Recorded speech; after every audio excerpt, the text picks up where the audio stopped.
Hello everyone and welcome to part 3 of the bass guitar build series.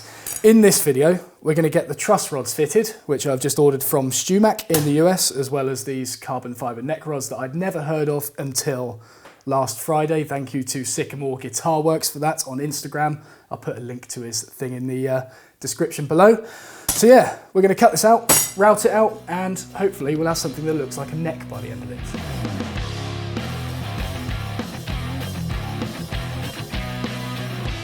Okay, so in this episode,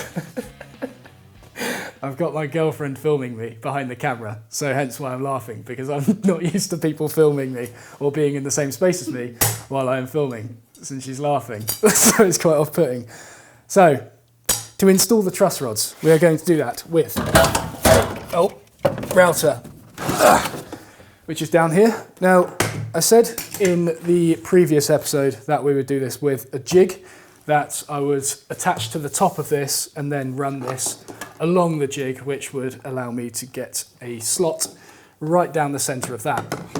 But the edges are pretty parallel to the centre line anyway, so I don't really need to do that. So what I'm going to do, the layout of these is we're going to have 2 truss rods in here, as opposed to the one which I was previously going to do. So we'll have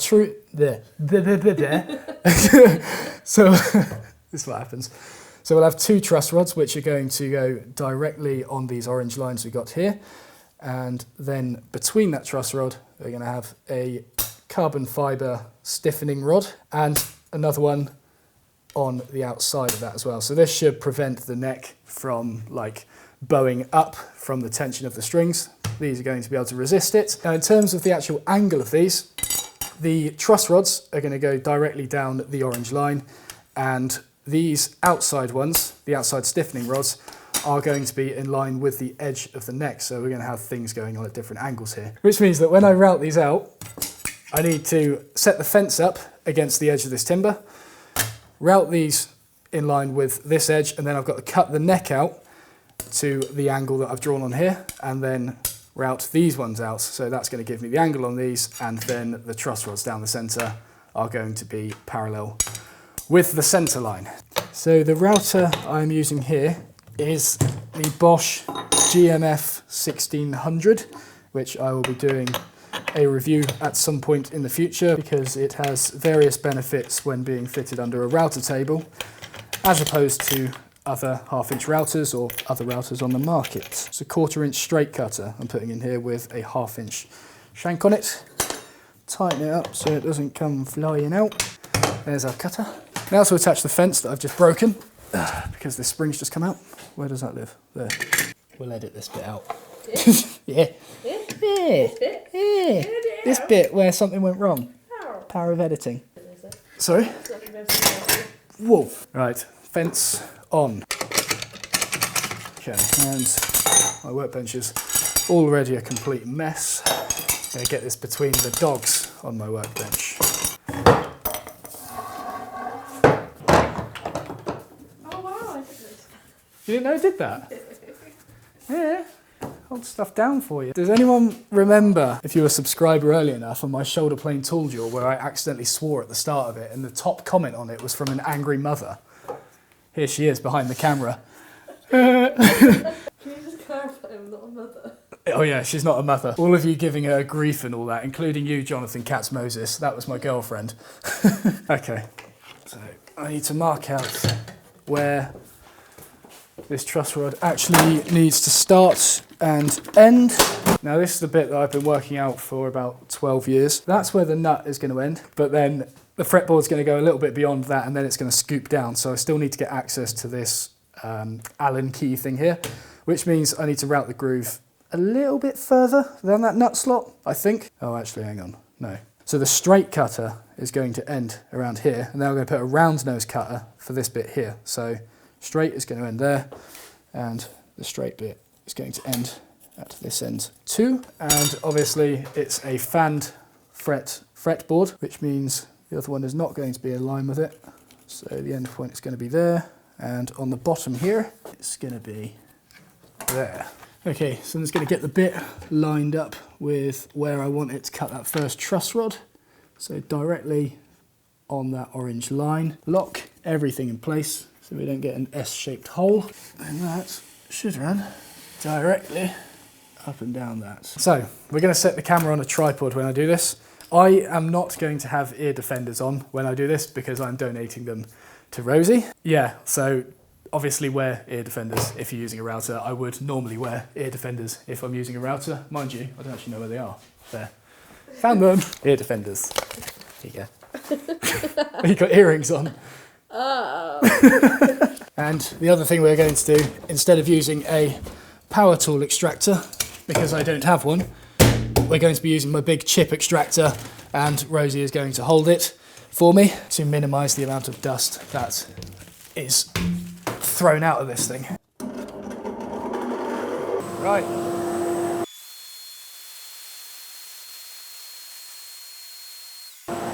That is well loud. I'm going to borrow Rosie's earphones. Ugh.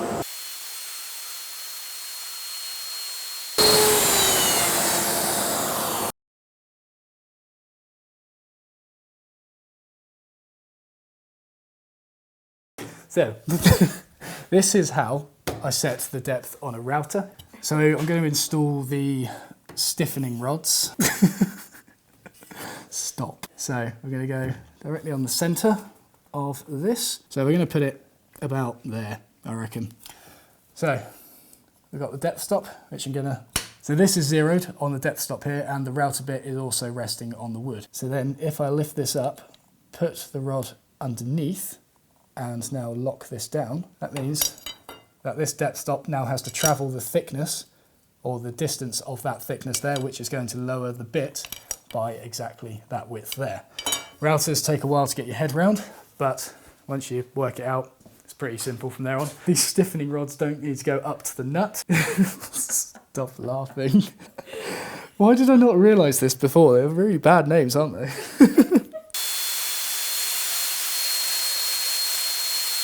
So as you can see, we have got a nice flush fit with this now. So it's all sitting flush with the top because we set that depth stop very accurately. Now what I need to do is cut out the taper of the neck to run the fence of the router up that, which is going to allow these stiffening rods to go in line with the edge of the neck. The only issue is when I cut this taper off, you can see these markings down the side here.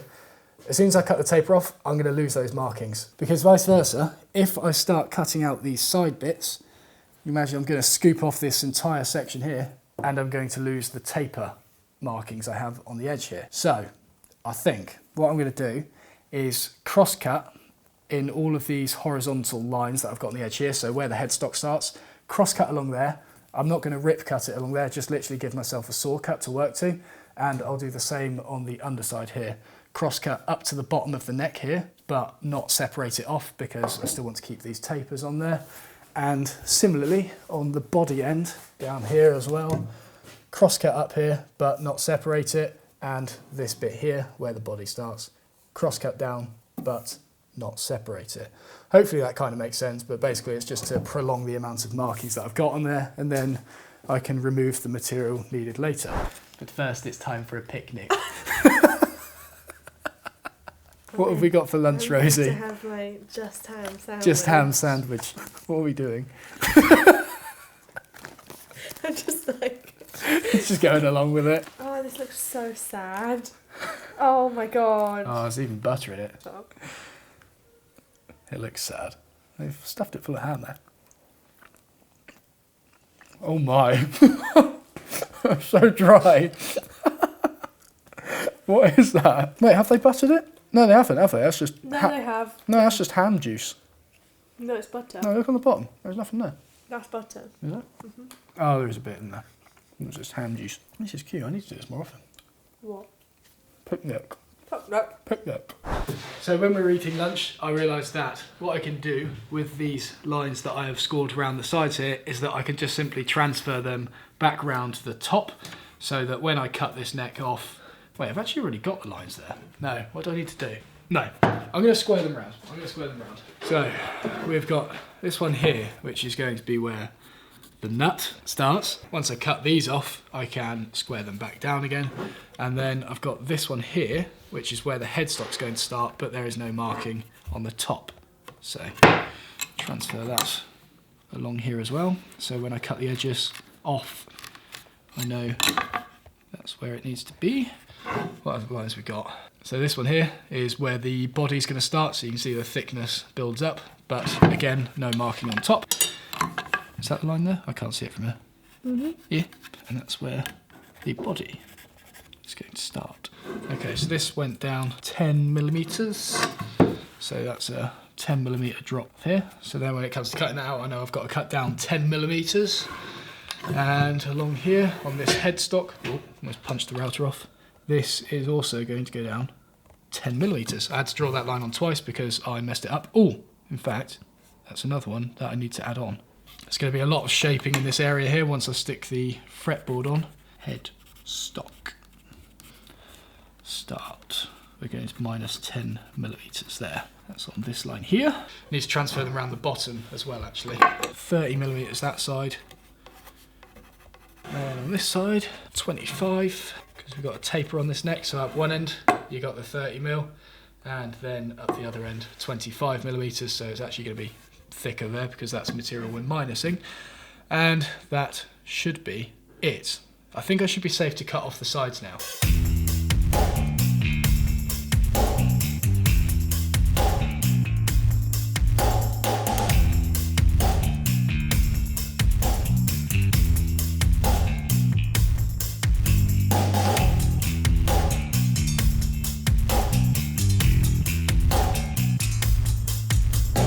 Right, now I can smooth out these cuts that I have done on the bandsaw by clamping it on the bench again. Clamp this between here, and I'm going to plane it smooth down to the line that I've got along the edge here. So this blade, I've got a camber on it, which is a very, very small curve, and that's going to allow me to choose where I want to take the shaving from and keep this side nice and square. And if you want to know how I sharpened this plane blade, you can watch my video. Which one was it?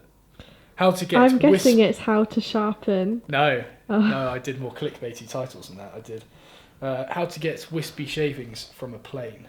So, no wait, that's how to set up the plane. How to get a stupidly sharp edge on a plane blade is how to sharpen this camber on it. How to get wispy shavings from a plane is how to do that. Oh god. Riveting viewing this. Riveting. Should. Won't be taking anything just yet. There it is.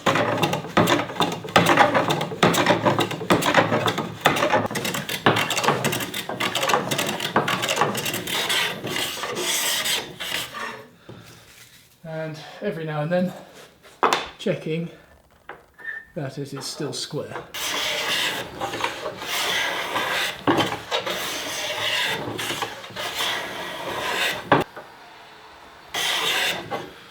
Right, down to that line, so I can focus more on this area here again.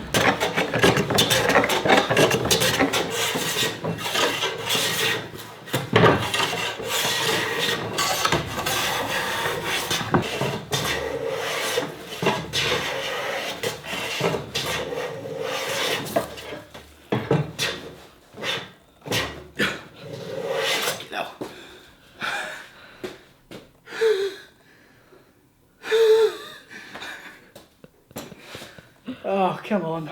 We're not there yet. Nearly.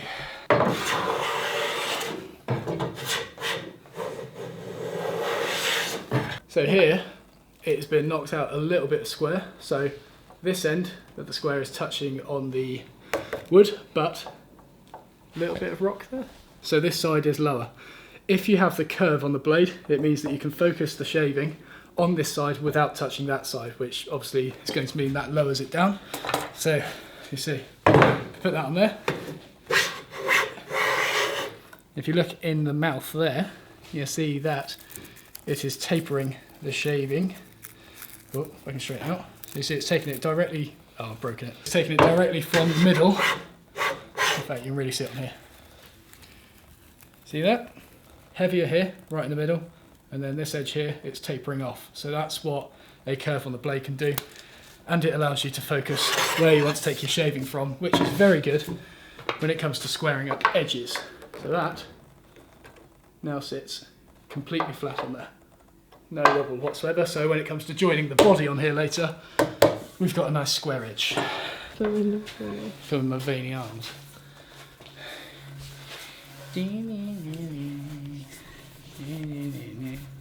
It's a fat neck, isn't it?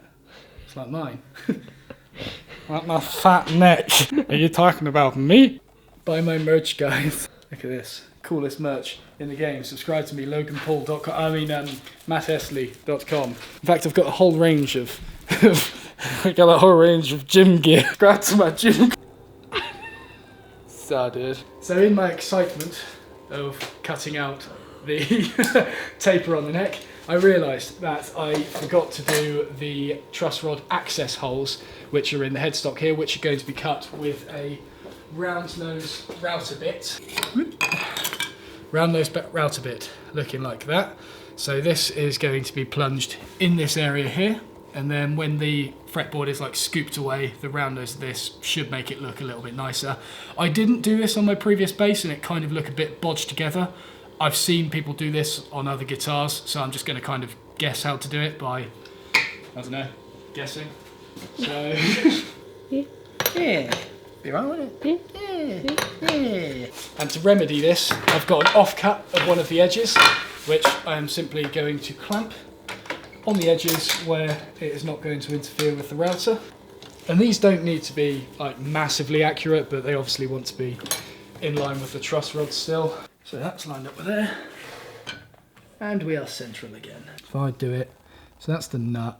The fretboard's going to end there maybe? Let's do these like an inch long each, I reckon. So yeah, I'm going to route between those two marks I've got on here with the round nose cutter. And it's going to go down to the thickness of the headstock, which is, according to my calculation I drew earlier, 10mm down. So we're going to hit that on the wood. So it's resting there, and then we've got the depth stop on the edge here.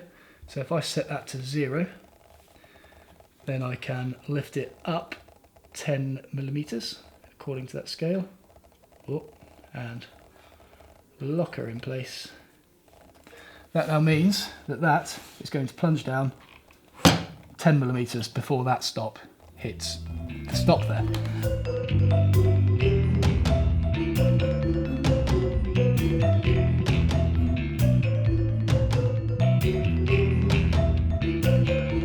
Right, and now swap back to the straight cutter to do the other truss rod. Wait, not the other truss rod, the other stiffening rod along the edges here. So swapping back to that straight cutter so I can recess the other stiffening rods in there, which I probably should have done before taking the other collet out, but I don't know, I was being too eager again probably.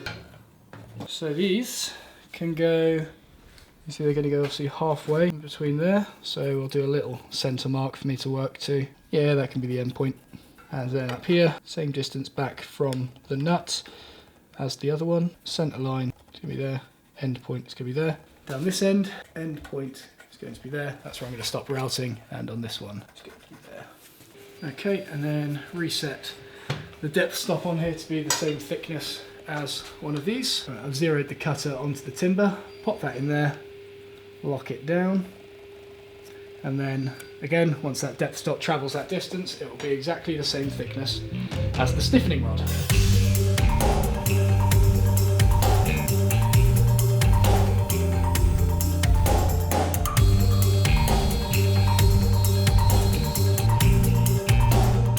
Right, so now I've got to put in the truss rods and stiffening rods before I glue on the fretboard.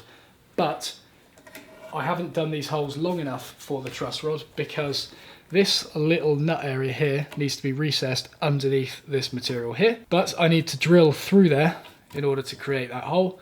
However, obviously I can't get a drill bit in there because there isn't enough clearance on this end of the headstock.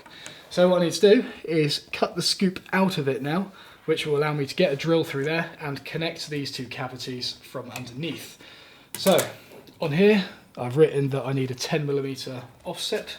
So on the marking gauge here, I'm going to set this to 10mm. In fact, I'm going to do a little bit more. Then on the edge of this, again, scratch a 10mm offset from the top, which is how far down I'm going to cut. Make it a bit more visible for you to see. So we're going to be removing this material up to that line that I drew on earlier. And we'll do that on the bandsaw.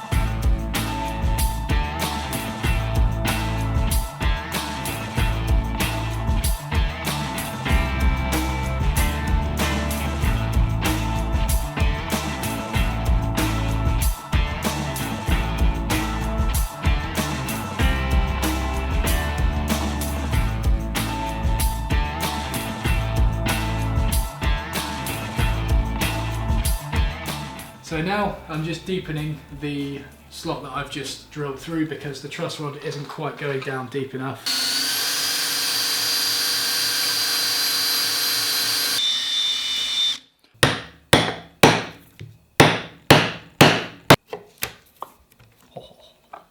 So now I need to mask off the areas in which the truss rods are going to prevent the glue from clogging them up. So it's going to run a little strip all the way along and then get my knife and cut it so it's not covering as much material because that's going to affect the glue joint.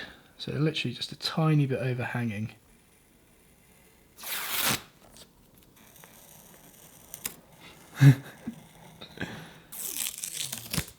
And for this bit down here, the truss rod's actually a little bit below the surface, not entirely sure why, but to prevent that from rattling against the back of the fretboard, I'm just going to roll up some masking tape so the sticky side is out. Come on. Why is this so difficult? Do you want me to do it? Oh no, I've got it. It's good. I'll basically just make it into a big sticky cushion that I can put in there. That's going to prevent that from moving back and forth. And I'll probably do the same on the underside of this one as well. Right, mush that in there. Masking tape over the top. So now I can just tape over this second one as well. Just making sure there's nothing in the bottom of these rod cavities that are going to make them poke up above the surface. Right, so with all those rods installed, we can start thinking about attaching the fretboard on it, which needs to be planed, thickness down to 5mm, and then hand planed to ensure a very good joint between them. So we're going to set this thing up, move the earphones. This would be a good test to see how the spiral cutter on here fares against ebony actually, because this stuff tends to tear out quite a lot. This should reduce tear out, so we'll see how it fares.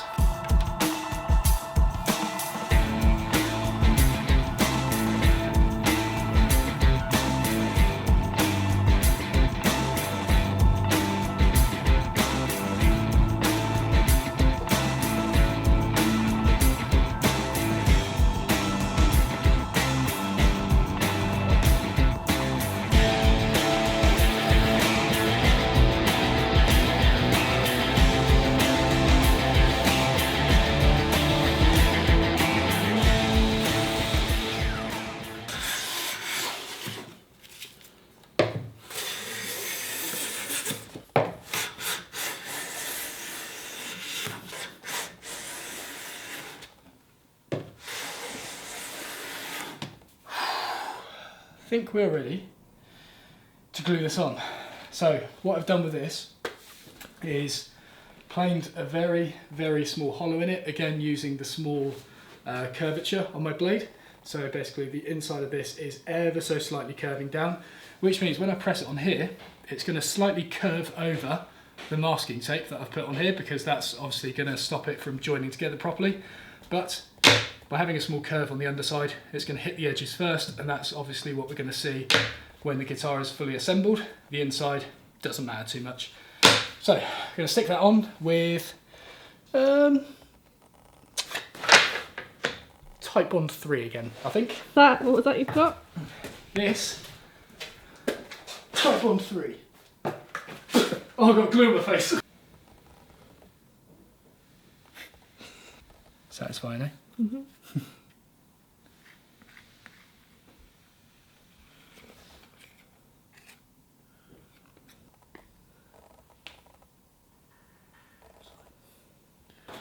Right, fretboard on. So line it up at that end.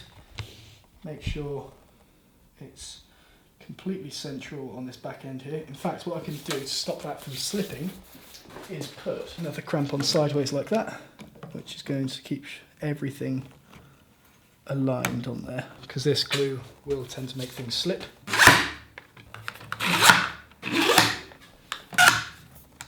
Do you think you've got enough clamps? The girlfriend just said, do I have enough clamps? I'll leave a poll in the comments. Can woodworkers have enough clamps? Yes or no? Saying that you can never You know, have it's enough clamps. just a woodworking it's a joke. thing, You Rosie. wouldn't understand. You wouldn't understand it, Rosie. It's a thing. Oh, it's not a lot. So there we go. Fretboard is glued on. Neck is tapered. What else do we do today? Installed the truss rods, obviously, and the stiffening rods in there as well. Yeah, I will see you in the next episode. Bye.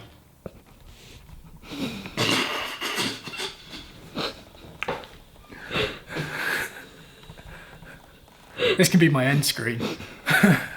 Bye. Click this video if you want to see the next one. Click this video if you want to, is that the right way around? If you want to see the last one. And don't forget to subscribe, which is probably down here somewhere. Is this like bottom left? It's not. No? Where's bottom left? No, left a Is it bit bottom more. left? No. That bit more. Now you're in the bottom left corner, yeah. Bottom left. Okay, so it's going to be around here. Subscribe here. It's just not going to work.